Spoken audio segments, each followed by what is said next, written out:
اللہ تعالیٰ انہیں ان کی دنیا اور آخرت کی زندگی میں اللہ تعالیٰ انہیں قول ثابت یعنی مضبوطی اللہ رب العالمین عطا فرماتا ہے۔ وَيُضِلُّ اللَّهُ الظَّالِمِينَ، اور اللہ تبارک و تعالیٰ ظالموں کو گمراہ کرتا ہے اور وہ جو چاہتا ہے کرتا ہے اللہ تبارک و تعالیٰ۔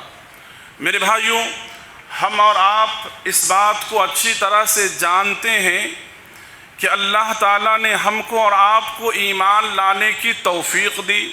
ہم اور آپ نے ایمان اور عقیدہ توحید کا ہم نے اقرار کیا۔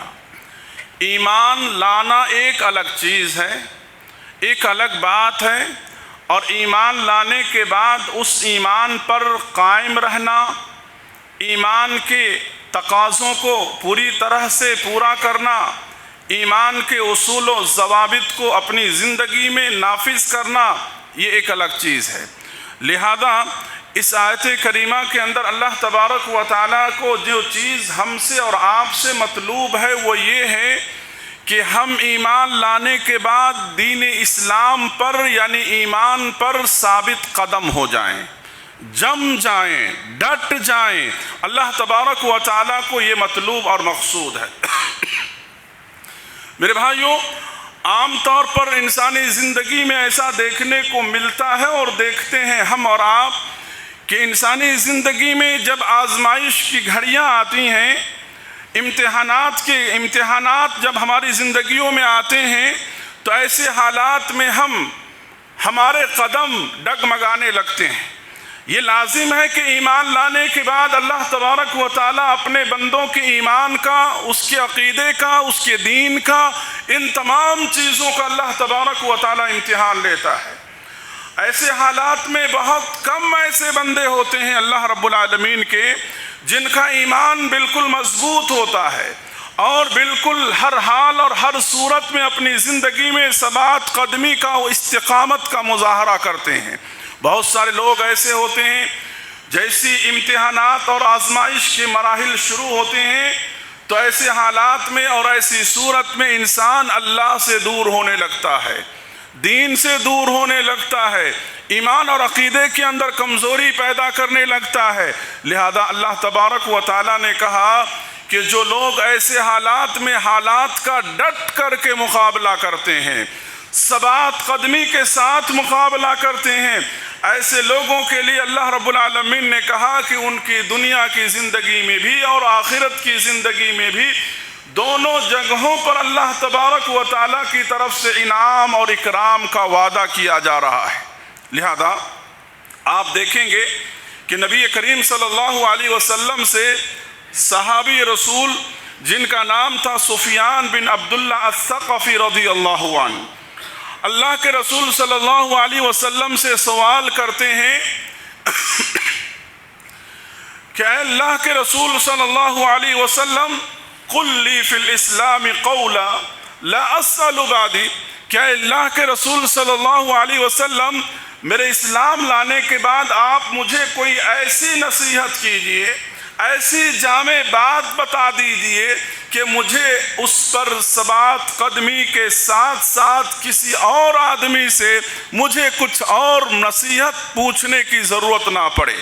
اللہ کے رسول صلی اللہ علیہ وسلم نے صحابی رسول کے اس سوال پر کہ اللہ کے رسول مجھے ایک جامع ایک بہترین نصیحت کیجیے اللہ کے رسول صلی اللہ علیہ وسلم، تو اللہ کے رسول صلی اللہ علیہ وسلم نے صحابی رسول کو بڑی جامع، بڑی پیاری، بڑی مختصر نصیحت کی اور آپ صلی اللہ علیہ وسلم نے کہا قل آمنت باللہ ثم استقم، کہو کہ میں اللہ پر ایمان لایا اور پھر اس کے بعد اس پر ڈٹ جاؤ، جم جاؤ، ثابت قدم ہو جاؤ۔ اللہ کے رسول صلی اللہ علیہ وسلم نے صحابی رسول کو یہ نصیحت کی۔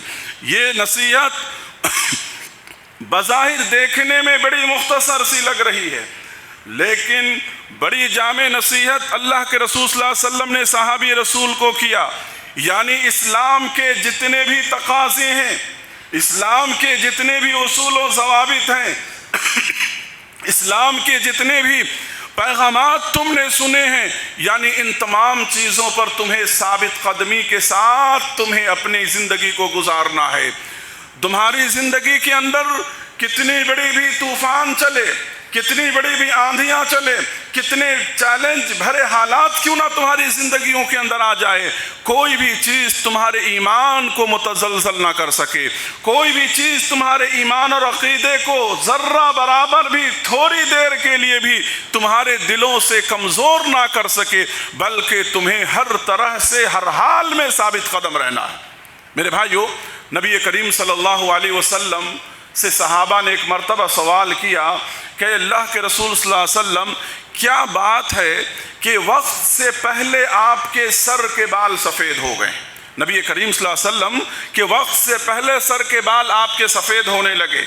صحابہ نے سوال کیا کہ اللہ کے رسول صلی اللہ علیہ وسلم، کیا وجہ ہے، کیا بات ہے، کون سی ایسی پریشانی ہے جس کی وجہ سے آپ سوچ سوچ کر کے آپ کے سر کے بال سفید ہو رہے ہیں؟ اللہ اکبر۔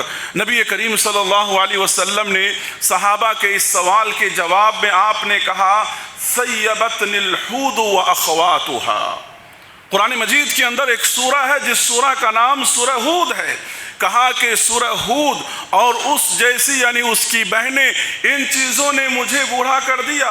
مطلب سورہ ہود کو جب آپ پڑھیں گے، قرآن مجید کی سورہ کو، جس کے اندر اللہ تعالیٰ نے نبیوں کو اس کی ذمہ داری کے بارے میں بار بار اللہ نے ذکر کیا ہے، اور ذمہ داریوں کا احساس اللہ تعالیٰ نے دلایا ہے، اور ذمہ داریوں کا تذکرہ کرتے ہوئے اللہ تبارک و تعالیٰ نے کہا، فاستقم کما امرت، فاستقم کما امرت، آپ ثابت قدم رہیے، آپ ثابت قدم ہو جائیے جیسے کہ اللہ تبارک و تعالیٰ کا حکم ہے۔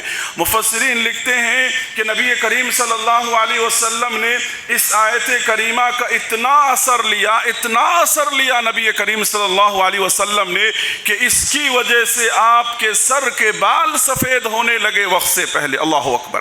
یعنی احساس ذمہ داری، یعنی احساس ذمہ داری کا تذکرہ کیا جا رہا ہے۔ لہذا ہم کو، آپ کو اپنے ایمان کے متعلق، اپنے دین کے متعلق، اپنے عقیدے سے متعلق ان تمام چیزوں کے معاملے میں فکر مندی کا احساس ہم کو، آپ کو دلایا جا رہا ہے۔ میرے بھائیوں، عام طور پر آپ دیکھیں گے کہ اللہ تبارک و تعالیٰ نے مومنوں کی ان استقامت بھری زندگیوں کا تذکرہ کرنے کے بعد اللہ تعالیٰ نے بڑی بڑی بشارتیں اور بڑی بڑی خوشخبریاں اللہ تبارک و تعالیٰ نے سنائی ہے۔ اللہ تبارک و تعالیٰ نے حامیم السجدہ کے اندر اللہ رب العالمین نے خوشخبری ان لوگوں کے لیے بیان فرمایا جو لوگ دین پر ثابت قدم رہتے ہیں، استقامت کے ساتھ زندگی گزارتے ہیں دین اسلام پر۔ لہذا اللہ نے کہا، ان الذین قالوا ربنا اللہ ثم استقاموا تتنزل علیہم الملائکہ الا تخافوا ولا تحزنوا، کہ ان لوگوں نے، جن لوگوں نے کہا کہ یقیناً ہمارا رب رب العالمین ہے، جن لوگوں نے کہا کہ یقیناً ہمارا رب رب العالمین ہے، پھر وہ استقامت کے ساتھ ڈٹ گئے دین اسلام پر، ثابت قدمی کا انہوں نے مظاہرہ کیا، تو اللہ رب العالمین کہہ رہے ہیں کہ ایسے لوگوں پر تتنزل علیہم الملائکہ، ہمارے فرشتوں کا نزول ہوتا ہے ایسے لوگوں کے اوپر ان کی وفات کے وقت میں، ان کی زندگیوں میں، اور اللہ کے فرشتے انہیں کہتے ہیں کہ تمہیں کوئی غم کرنے کی ضرورت نہیں ہے، کوئی افسوس کرنے کی ضرورت نہیں ہے جو تم اس دنیاوی زندگی کو چھوڑ کر کے جا رہے ہو، بلکہ تمہیں خوش ہو جانا چاہیے، اللہ نے تمہارے لیے جنت جیسی نعمتوں کو اللہ نے تیار کر رکھا ہے۔ تو دین اسلام پر جو لوگ زندگی میں استقامت برتتے ہیں، ایسی صورت میں ان لوگوں کے لیے انعام بھی اللہ نے بہت بڑا تیار کر رکھا ہے، جنت جیسی نعمتیں اللہ نے اس کے لیے تیار کر رکھا ہے۔ میرے بھائیوں، آپ دیکھیں گے کہ انسانی زندگی میں عام طور پر آزمائش دو طرح کی آتی ہے۔ آزمائش عام طور پر آپ دیکھیں گے کہ دو طرح کی آزمائشیں ہوتی ہیں، اور ان دو طرح کی آزمائشوں میں ایک بندہ مومن کو استقامت برتنا ہے، استقامت کو اپنانا ہے، جو کہ ہم نبی کریم صلی اللہ علیہ وسلم کی زندگی میں دیکھتے ہیں۔ ایک ہے آزمائش ترہیب کی آزمائش، اور ایک ہے ترغیب کی آزمائش۔ یہ دو آزمائش ہے، ترغیب اور ترہیب۔ ترہیب کا مطلب یہ ہے کہ جب آپ دین پر عمل کریں گے، دین کے پیغام کو، کلمہ توحید کو دوسروں تک پہنچائیں گے، سنت پر عمل کریں گے، کتاب و سنت کو عام کرنے والے آپ بنیں گے، ایسی صورت میں دشمنان اسلام آپ کے خلاف طرح طرح کی سازشیں کرے گا۔ دشمنان اسلام آپ کو ڈرائے گا، آپ کو دھمکائے گا، آپ کا نقصان کرے گا، کبھی جانی مالی آپ کا نقصان کرے گا، کبھی آپ کو طرح طرح سے پریشان کرنے کے لیے طرح طرح کے الزامات آپ کے اوپر ڈالے گا۔ لہذا اس کو کہا جاتا ہے ترغیب، ڈرانا، دھمکانا۔ لہذا ہر حال میں ایک بندہ مومن ان چیزوں سے ڈرتا نہیں، ان حالات سے خوف نہیں کھاتا ہے۔ اگر وہ خوف کھاتا ہے تو صرف اللہ رب العالمین سے، کیونکہ اسے معلوم ہے کہ موت اور زندگی، عزت، ان تمام چیزوں کا مالک اللہ رب العالمین ہے، اللہ کے علاوہ کوئی انسان نہیں ہے۔ تو لہذا آپ دیکھیے نبی کریم صلی اللہ علیہ وسلم کی 13 سالہ زندگی، نبی کریم صلی اللہ علیہ وسلم کی 13 سالہ زندگی، مکے کے اندر مسلمانوں کو پہلے ترغیب کا معاملہ کیا گیا، ڈرایا گیا 13 سال۔ آپ دیکھیے اس کے اندر کئی سال مسلمانوں کو دھمکائے گئے، بے گناہ مسلمانوں کو مارے گئے، کاٹے گئے، ان کے گھروں سے انہیں نکالا گیا، ظلم و ستم کے پہاڑ توڑے گئے۔ نبی کریم صلی اللہ علیہ وسلم کو کبھی جادوگر کہا گیا، کبھی شاعر کہا گیا، کبھی دیوانہ کہا گیا، کبھی مجنون کہا گیا، طرح طرح کے الزامات نبی کریم صلی اللہ علیہ وسلم کے اوپر لگائے گئے۔ لیکن آپ صلی اللہ علیہ وسلم یا آپ کے صحابہ، اللہ اکبر، ان تمام لوگوں نے کبھی بھی آپ دیکھیے دین سے، اسلام سے ثبات قدمی اور استقامت اور ان کا بڑھتا گیا، لیکن کبھی مڑ کر اور پلٹ کر ان چیزوں کی طرف انہوں نے نہیں دیکھا۔ اس کو ترغیب کی آزمائش کہی جاتی ہے۔ جب مشرکین مکہ اپنے ان ترغیبی کاموں کے اندر بھی وہ ناکام ہو گئے، نامراد ہو گئے، اور مسلمانوں کی استقامت کو دیکھ کر کے حیران ہو گئے، تو ان لوگوں نے ترغیب کے طریقے کو انہوں نے اپنایا۔ ترغیب کا طریقہ یہ ہے کہ آدمی کو مال کا، عہدے کا، عورتوں کا، ان تمام چیزوں کا لالچ دینا انسان کو۔ جیسے کہ عتبہ جو مشرکین مکہ کے اندر، مکے والوں کی طرف سے عتبہ جو بڑا سمجھدار سردار مانا جاتا تھا، بڑا عقل مند مانا جاتا تھا، ترغیب کے لیے نبی کریم صلی اللہ علیہ وسلم کے پاس اس کو بھیجا گیا۔ عتبہ نبی کریم صلی اللہ علیہ وسلم کی خدمت میں آتا ہے، اور آ کر کے اس نے نبی کریم صلی اللہ علیہ وسلم کے سامنے بیٹھا، اور بیٹھ کر کے اس نے کہا نبی کریم صلی اللہ علیہ وسلم سے کہ اے محمد صلی اللہ علیہ وسلم، اے بھتیجے، تمہیں کیا ہو گیا ہے؟ تم کتنے اچھے انسان تھے، تم کتنے عظیم انسان تھے، اب تمہارے اوپر دعوت کا یہ کون سا جنون سوار ہو گیا ہے جس دعوت کے ذریعے سے تم گھروں میں جدائی ڈال رہے ہو، ایک دوسروں کو دور کر رہے ہو؟ دین اسلام کی جو دعوت لے کر اللہ کے رسول صلی اللہ علیہ وسلم کھڑے ہوئے تھے، آپ کو اس دعوت سے روکنے کے لیے عتبہ نے کہا کہ اس دعوت سے چاہتے کیا ہو میرے بھتیجے؟ تم کیا چاہیے؟ تمہیں دولت چاہیے؟ عرب کا سارا خزانہ ہم تمہارے قدموں کے اندر لا کر کے رکھ دیتے ہیں۔ اللہ کے رسول صلی اللہ علیہ وسلم سے کہا عہدہ چاہتے ہو؟ عرب، پورے عرب کا ہم تمہیں سردار بنا لیتے ہیں۔ کیا عرب کے اندر آپ حسین و جمیل عورت چاہتے ہو تو ہم سب سے حسین عورت سے آپ کا نکاح کروا دیتے ہیں۔ ولیعوذ باللہ، یہ لمبی چوڑی تقریر عتبہ نے کی نبی کریم صلی اللہ علیہ وسلم کے سامنے۔ اللہ کے رسول صلی اللہ علیہ وسلم نے اس کی ساری بات کو بڑی خاموشی کے ساتھ سنی۔ آپ صلی اللہ علیہ وسلم سنتے رہے، کہا کہ اب تمہاری بات ہو گئی، مکمل کر لیے؟ اللہ کے رسول صلی اللہ علیہ وسلم سے جب عتبہ نے کہا کہ ہاں، تب اللہ کے رسول صلی اللہ علیہ وسلم نے کہا کہ اب میری بات سنو۔ اللہ کے رسول صلی اللہ علیہ وسلم نے اس کے سامنے کوئی لمبی چوڑی تقریر نہیں کی، بلکہ اللہ کے رسول صلی اللہ علیہ وسلم نے اس کے سامنے حامیم فصلت کی آیت اللہ کے رسول صلی اللہ علیہ وسلم نے تلاوت کی، اور آیت کی تلاوت کرتے کرتے جب اللہ کے رسول صلی اللہ علیہ وسلم اس آیت کریمہ پر پہنچے، فَإِنْ أَعْرَضُوا فَقُلْ أَنذَرْتُكُمْ صَاعِقَةً، اللہ کے رسول صلی اللہ علیہ وسلم جب اس آیت پر پہنچے تو عاد و سمود کی طرح تمہارا بھی انجام کہیں نہ ہو جائے۔ عاد و سمود کو جس طرح سے اللہ نے نیست و نابود کر دیا، اللہ تبارک و تعالیٰ کی دین کی مخالفت کی وجہ سے، انبیاء کو جھٹلانے کی وجہ سے، انبیاء کی تکذیب کرنے کی وجہ سے، کہیں ایسا نہ ہو کہ تمہارا بھی انجام وہی ہو جائے اور تم عاد و سمود کے کھنڈرات پر سے گزرتے ہوئے تجارت کے ملک شام جاتے ہو، ان تمام چیزوں کو تم اپنی نگاہوں سے دیکھتے ہو، ان چیزوں سے تم نصیحت حاصل نہیں کرتے۔ جب اس آیت پر نبی کریم صلی اللہ علیہ وسلم پہنچے، عتبہ عربی زبان سمجھتا تھا، عربی داں تھا، وہ اس آیت کو سننے کے بعد اللہ کے رسول صلی اللہ علیہ وسلم کے منہ پر ہاتھ رکھ دیا اور کہا کہ بس کرے محمد صلی اللہ علیہ وسلم۔ اللہ کے رسول صلی اللہ علیہ وسلم کے سامنے اتنی لالچ، اتنا ترغیب دلایا گیا، اتنا کچھ دیا گیا، آپ صلی اللہ علیہ وسلم دین پر ثابت قدم رہے۔ اس کو کہا جاتا ہے استقامت۔ یہ ہے استقامت۔ آپ ادھر سے ادھر نہیں ہوئے۔ اللہ کے رسول صلی اللہ علیہ وسلم کے چچا ابو طالب نے جب دیکھا کہ مکے والے اس قدر آپ کی مخالفت کر رہے ہیں، جان کو خطرہ ہے، جانی حملے آپ کے اوپر لوگ کر رہے ہیں، اللہ کے رسول صلی اللہ علیہ وسلم سے آ کر کے منت سماجت کی، کہا بھتیجے تم اپنے کام سے باز آ جاؤ۔ اللہ کے رسول صلی اللہ علیہ وسلم نے کیا کہا؟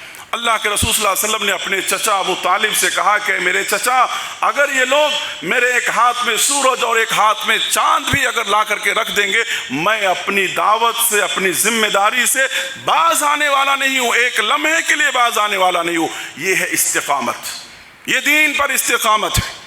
میرے بھائیو، ان ساری چیزوں کے ذریعے سے ہم اور آپ سمجھ سکتے ہیں کہ دین پر استقامت کتنی ضروری سی چیز ہے۔ استقامت ہے یہ، لہذا استقامت کے کچھ اسباب ہیں، استقامت کو اپنانے کے کچھ اسباب ہیں، جس میں سب سے پہلی بات یہ ہے کہ انسان کی تربیت دینی ناحیے سے ہونا چاہیے۔ اب بھائی استقامت کیا ہے؟ تو استقامت یہ ہے کہ جب کبھی ہمارے ایمان، عقیدے، ہمارے دین کے اوپر خطرات منڈلائے، استقامت کا ڈیفینیشن سمجھو کہ جب کبھی ہمارے دین، عقیدہ، ایمان کے اوپر کبھی بھی کوئی خطرات منڈلائے، دشمنوں کی طرف سے کوئی خطرات کی پیشکش ہو، ایسے حالات میں دین پر جم جانا، ان تمام چیزوں کی پرواہ کیے بغیر اور دین اسلام پر ثابت قدم رہنا، یہی استقامت کہلاتا ہے۔ لہذا استقامت کے اسباب میں سب سے پہلا سبب یہ ہے کہ آدمی کی تربیت ایمانی اعتبار سے، دینی اعتبار سے، علم کے ناحیے سے ہونا چاہیے، دینی ناحیے سے ہونا چاہیے۔ جس انسان کی تربیت دینی ناحیے سے جس قدر مضبوط ہوگا، وہ دین اسلام پر اتنا ہی مستقیم ہوگا، استقامت سے زندگی گزارے گا۔ وہ آپ کے سامنے میں مثال پیش کرتا ہوں۔ نبی کریم صلی اللہ علیہ وسلم جیسی وفات پائے، اللہ کے رسول صلی اللہ علیہ وسلم کی وفات کے بعد آپ کو معلوم ہے کہ پورے عرب کے اندر جزیرۃ العرب کے اندر کیا ہو گیا؟ ارتداد کا فتنہ شروع ہو گیا۔ ارتداد مطلب لوگ کفر کی طرف جانے لگے، اسلام کو چھوڑ کر کے کافر بننے لگے لوگ۔ اور حضرت ابو بکر صدیق رضی اللہ عنہ نے جو باغ ڈور سنبھالی حکومت کی، بہت بڑے بڑے چیلنجز ان کے سامنے آ گئے۔ ایک طرف جیسے اسامہ کا مسئلہ ہے، تو دوسری طرف لوگ کوئی زکوٰۃ دینے سے انکار کر رہا ہے، تو کوئی اسلام چھوڑ کر کفر کی طرف جا رہا ہے۔ اتنے سارے چیلنجز ان کے سامنے آ گئے۔ اللہ اکبر! آپ اندازہ کیجئے ایسے حالات میں کہ ہر لمحہ خبر آتا تھا کہ فلاں قبیلہ مرتد ہو گیا، کفر میں چلا گیا، فلاں علاقے کے لوگ کفر میں چلے گئے، ہر وقت یہی خبریں آ رہی تھی۔ ایسے حالات میں صرف 3 شہر ایسے تھے جو ارتداد سے بچے ہوئے تھے، ایک مکہ، ایک مدینہ اور تیسرا طائف۔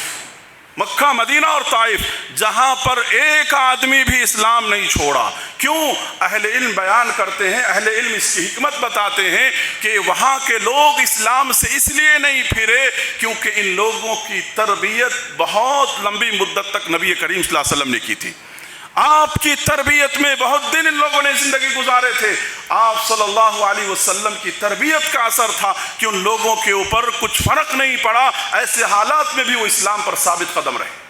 اور جو لوگ اسلام سے پھر رہے تھے، آخری وقت میں، آخری زمانے میں چند منٹ یا چند دنوں پہلے ایمان لائے تھے، وہ لوگ چند مہینے پہلے ایمان لائے تھے، جن کی صحیح تربیت نہیں ہونے کی وجہ سے اس طرح کا ماحول پیدا ہوا تھا۔ میرے بھائیوں، آج بھی آپ دیکھیں، اگر آپ علاقے کا اور حالات کے اوپر اگر آپ نظر رکھتے ہیں، اگر آپ سروے کریں گے، تو سب سے زیادہ لوگ جو ہے قریہ اور دیہاتوں اور ولیجوں کے اندر زیادہ تر لوگ کیا ہیں؟ اسلام سے پھر جاتے ہیں۔ کرسچن مشنری ان کے پیچھے کام کرتی ہے اور دوسرے دھرم کے لوگ ان کے پیچھے کام کرتے۔ کیوں؟ انہیں دین معلوم نہیں، اسلام معلوم نہیں، اللہ کی معرفت معلوم نہیں، بس وہ یہ سمجھتے ہیں کہ میرا نام عبداللہ اور عبد الرحمن ہے۔ اس سے زائد انہیں کچھ معلومات نہ ہونے کی وجہ سے وہ دین پہ استقامت نہیں دکھا پاتے ہیں، ثبات قدمی کے ساتھ وہ زندگی نہیں گزار پاتے ہیں، اور فوراً ان کو دنیا کے چند فائدے اور پیٹ بھرنے کے چند سامان انہیں مل جاتے ہیں تو وہ پلٹ جاتے ہیں اسلام سے۔ میرے بھائیو، پہلا سبب آپ کے سامنے بیان کیا کہ صحیح اسلامی تربیت ہونی چاہیے۔ لہذا آج کے ماحول میں دیکھیں، ہم اور آپ جہاں زندگی گزار رہے ہیں، کیسے ماحول ہے میرے بھائیو؟ نوجوانوں کے حالات دیکھو، اسکول کالج کے حالات دیکھو، ایسے حالات میں اللہ اپنے بچوں کی ایمان اور عقیدے اور دین پر ثابت قدمی کی فکر ہم کو آپ کو لاحق ہونی چاہیے۔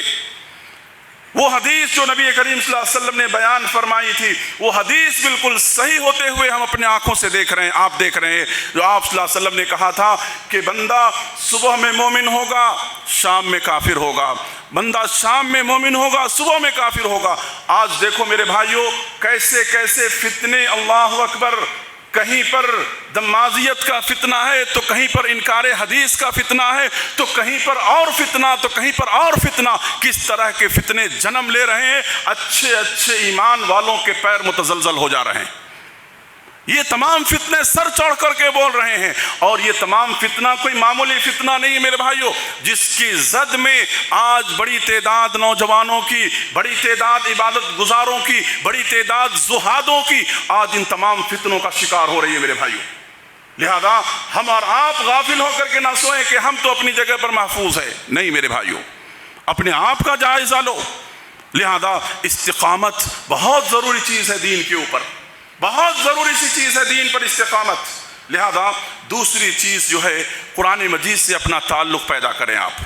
قرآن مجید سے یعنی استقامت کے اسباب میں سے دوسری چیز یہ ہے کہ استقامت کے لیے قرآن سے اپنا تعلق پیدا کریں، قرآن کو پڑھیں، ترجمے کے ساتھ پڑھیں، قرآن کی تلاوت کریں، قرآن کا معنی اور مطلب سمجھنے کی کوشش کریں۔ اس کے لیے بہترین طریقہ یہ ہے کہ آج کل الحمدللہ ہماری مسجدوں میں فجر میں جو قرآن کا درس ہوتا ہے، ضرور ان دروس کا اہتمام کیجیے۔ 5-10 منٹ 10-12 منٹ کا جو درس ہوتا ہے میرے بھائیوں، بڑی جامع درس ہے وہ۔ آپ سوچو ایک عالم 10 سے 12 منٹ بولنے کے لیے وہ کتنا سوچ کر کے آتا ہے، اور کتنی سمجھیے جامع اور مختصر بات آپ کے سامنے وہ رکھنے کی کوشش کرتا ہے۔ اگر آپ پابندی کے ساتھ سنتے ہیں، پوری سورتیں مہینوں ختم ہونے تک آپ کو معلوم ہو جاتا ہے۔ الگ سے بیٹھ کر آپ نہیں پڑھ سکتے، وقت نہیں ہے، یا آپ کو سمجھ میں نہیں آئیں گی کوئی باتیں تو پریشانی، یہ سب چیزیں ہیں۔ وہی اگر 10-12 منٹ اگر آپ بیٹھتے ہیں درس کے لیے تو آپ کو اس تمام چیزوں کا علم ہوگا، حالات اور فتنوں سے آگاہی آپ کو ایک اہل علم ہی بتا سکتے ہیں، دے سکتے ہیں۔ لہذا ان تمام چیزوں کو ہم اپنی زندگیوں میں اہتمام کریں۔ اور تیسری بات جو ہے وہ یہ ہے، استقامت کے اسباب میں سے ایک اہم سبب یہ ہے کہ میرے بھائیوں، ہم اللہ سے جہاں دعائیں کرتے ہیں وہاں اپنی دعاؤں کے اندر خصوصاً استقامت کے تعلق سے اللہ رب العالمین سے ہم دعا کریں۔ استقامت کے تعلق سے، اللہ تو مجھے عقیدہ توحید پر ثابت قدمی عطا فرما، اللہ تو مجھے شرک سے بچا، اللہ غلط قسم کے منہج اور فکر اور نظریات سے اللہ ہماری حفاظت فرما۔ اس طرح کی دعائیں اللہ رب العالمین سے کرنی چاہیے۔ جہاں اپنے لیے مختلف قسم کی دعائیں کرتے ہیں وہاں ثبات قدمی اور استقامت دین کے لیے اللہ رب العالمین سے دعا کرنا، یہ اسباب میں سے ایک اہم سبب ہے۔ لہذا صحابہ بیان کرتے ہیں کہ نبی کریم صلی اللہ علیہ وسلم اللہ تعالیٰ سے دعا کرتے تھے، ہمیشہ دعا کرتے تھے۔ بڑی پیاری دعا ہے، اس دعا کو آپ یاد کر لیں۔ میں وہ دعا آپ کے سامنے بیان کرتا ہوں۔ اللہ کے رسول صلی اللہ علیہ وسلم کہا کرتے تھے، اللہم مقلب القلوب ثبت قلبی علی دینک۔ اللہ اکبر۔ اے دلوں کے پھیرنے والے، اے دلوں کے الٹ پلٹ کرنے والے، میرے دل کو تیرے دین پر ثابت قدمی عطا فرما۔ جب ایک نبی یہ دعا کر رہے ہیں تو ہم اور آپ کس قدر اس دعا کے محتاج ہیں میرے بھائیوں، ہم اور آپ کس قدر اس دعاؤں کو کرنا چاہیے۔ اللہ کے رسول صلی اللہ علیہ وسلم اس دعا کو کر رہے ہیں، اللہ دلوں کو مت پھیر۔ قرآن مجید نے ہم کو ایک بڑی پیاری دعا سکھلائی، کیا دعا ہے؟ ربنا لا تزغ قلوبنا بعد اذ ہدیتنا۔ اللہ اکبر۔ اے میرے پروردگارا، اے میرے مالک، اے میرے خالق، مجھے ہدایت دینے کے بعد، میرے دل کو ہدایت اور صراط مستقیم اور عقیدہ توحید کے نور سے بھرنے کے بعد اللہ میرے دل میں کسی بھی طرح کی گمراہی مت داخل کر، کسی بھی طرح کی گمراہی میرے دلوں کے اندر تو داخل نہ کر پروردگارا۔ میرے دل کے اندر کوئی ٹیڑھا پن، کوئی کجی پن اللہ تو داخل نہ کر۔ اللہ ہم عاجز ہیں، اللہ ہم بے بس ہیں، اللہ ہمارے اختیار میں کچھ نہیں ہے پروردگارا۔ ان دعاؤں کا اہتمام میرے بھائیو ہم کو اور آپ کو کرنی چاہیے۔ اور آپ کو بتاؤں، میرے خطبے کا آخری بات، آخری پیغام یہ ہے کہ عام طور پر انسانی زندگی میں استقامت کی ضرورت دو مقامات پر بہت زیادہ پڑتا ہے۔ سب سے زیادہ ان دو مقام پر استقامت کی ضرورت ہم کو پڑتی ہے اور آپ کو پڑتی ہے۔ جو انسان پوری زندگی دین اسلام پر استقامت کے ساتھ ڈٹ کر کے کسی بھی طرح سے سمجھیے اللہ اور اس کی رسول کی تعلیمات سے سودا بازی نہیں کرتا ہے اور دھوکہ بازی نہیں کرتا ہے، پوری ثبات قدمی کے ساتھ اگر زندگی گزارتا ہے، ایسے انسان کو اللہ تعالیٰ دو مقامات پر استقامت عطا کرتا ہے۔ نہیں تو ایسے وقت میں انسان عام طور پر گمراہ ہوتا ہے۔ ایک ہے انسان کی موت کا وقت۔ موت کے وقت میں سب سے زیادہ استقامت کی ضرورت ہے، سب سے زیادہ استقامت کی ضرورت ہے۔ موت کے وقت میں اللہ اکبر، فرشتوں یہ انسانوں کے اوپر شیاطین حملے کرتے ہیں، شیاطین انسانوں کو گمراہ کرنے کی کوشش کرتے ہیں، کیونکہ انسان کی زبان سے آخری جو کلمہ نکلتا ہے، آخری جو انجام، آخری خاتمہ جو ہوتا ہے، اسی پر آگے کا سارا دار و مدار ہوتا ہے۔ اس وقت انسان کو گمراہ کرنے کی کوششیں کرتا ہے۔ موت کے وقت انسان کے اوپر سے یعنی پردے سارے ہٹا دیے جاتے ہیں، نگاہوں سے وہ پردے دور کر دیے جاتے ہیں، وہ چیز انسان دیکھنے لگتا ہے جو چیز کے اس کے آزو بازو والے لوگ دیکھتے نہیں ہیں۔ لہذا کہا گیا اپنے مرنے والے کو کلمے کی تلقین کرو۔ ہم دیکھتے ہیں کلمہ کو چھوڑ کر کے معلوم نہیں بہت سارے لوگ یاسین تو بہت سارے لوگ قرآن کے پورے نسخے تو معلوم نہیں کیا کیا پڑھتے ہیں، لیکن جو چیز کی حدیث میں حکم دیا گیا ان چیزوں کا اہتمام نہیں کرتے۔ کہا آخر کلام لا الہ الا اللہ دخل الجنہ، جو انسان کے آخری کلمہ لا الہ الا اللہ ادا کرتا ہے، ایسے انسان کو اللہ تعالیٰ ثبات قدمی عطا کرتا ہے اور اللہ تعالیٰ ایسے انسان کو جنت عطا کرے گا۔ تو میرے بھائیو، ہم زندگی کتنی بھی اچھی گزار لیں، آخر میں اگر ہم بہک گئے، آخر میں ہمارے کلمات زبان سے اچھے نہ نکلے، اگر اللہ نہ کرے ہمارے آخری لمحات برے ہو گئے تو اس کے اوپر ہمارا دار و مدار ہے۔ تو لہذا انسان کو سب سے زیادہ اپنی موت کے وقت استقامت کی اللہ سے دعا کرنی چاہیے۔ اور دوسرا استقامت کی ہم کو اور آپ کو ضرورت پڑتی ہے انسان کے دفن ہونے کے بعد، قبر میں اتارنے کے بعد۔ جب انسان کو دفن کر دیا جاتا ہے، لوگ واپس ہو جاتے ہیں، لوٹ جاتے ہیں، وہاں پر اللہ کے فرشتے جب سوال و جواب کے لیے پہنچتے ہیں، اللہ تعالیٰ اس بندے کو ثبات قدمی عطا کرتا ہے، استقامت عطا کرتا ہے، اور پوری ہمت اور پورے یعنی بے خوفی کے ساتھ من ربک من نبیک من اسلام، ان تمام چیزوں کا بندہ سمجھے جواب دیتا ہے، جو بندہ کے دین اسلام پر استقامت کے ساتھ زندگی گزار کر کے آیا ہے۔ اور جو بندہ ان تمام چیزوں کے اوپر صحیح معنوں میں زندگی گزارتا نہیں ہے، تو ایسی صورت میں ایسے لوگوں کو استقامت بھی حاصل نہیں ہوتی ہے۔ تو میرے بھائیو، ہم اور آپ زندگی کے اندر استقامت کے تعلق سے فکر مند ہوں اور دین اسلام پر ڈٹ کر کے ثابت قدمی کے ساتھ زندگی گزارنے کی کوشش کریں۔ اللہ تبارک و تعالیٰ سے ہم دعا کرتے ہیں کہ پروردگارہ، جو کچھ بھی ابھی کے خطبے میں آپ کے سامنے استقامت کے تعلق سے پیغامات رکھے گئے ہیں، اللہ تعالیٰ ہم کو دین اسلام پر استقامت عطا فرما اور دین اسلام پر ثبات قدمی کے ساتھ، کلمہ توحید پر ثبات قدمی کے ساتھ اللہ ہم کو آپ کو زندگی گزارنے کی توفیق نصیب فرما، اور ہر طرح کی ضلالت و گمراہیوں سے اللہ ہماری حفاظت فرما۔ آمین۔ اقول قولی ھذا استغفر اللہ لی ولکم ولسائر المسلمین۔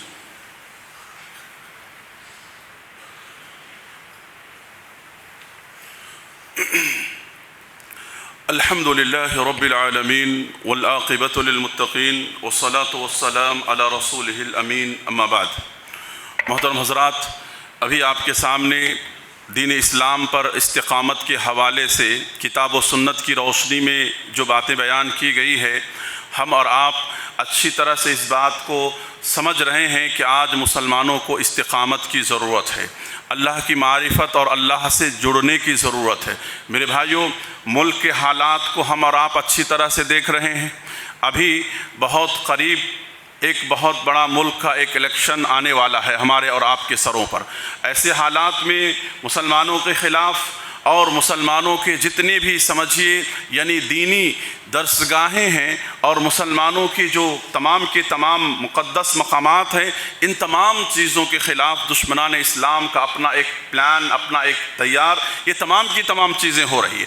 ہم اور آپ ان تمام چیزوں سے غافل ہیں میرے بھائیوں، لہذا ہم یہ سمجھتے ہیں کہ وہاں یہ چیز ہو رہا ہے، وہاں یہ چیز ہو رہا ہے، ہمارے ساتھ نہیں ہو رہا۔ بالکل غلط تصورات ہے ہمارا اور آپ کا۔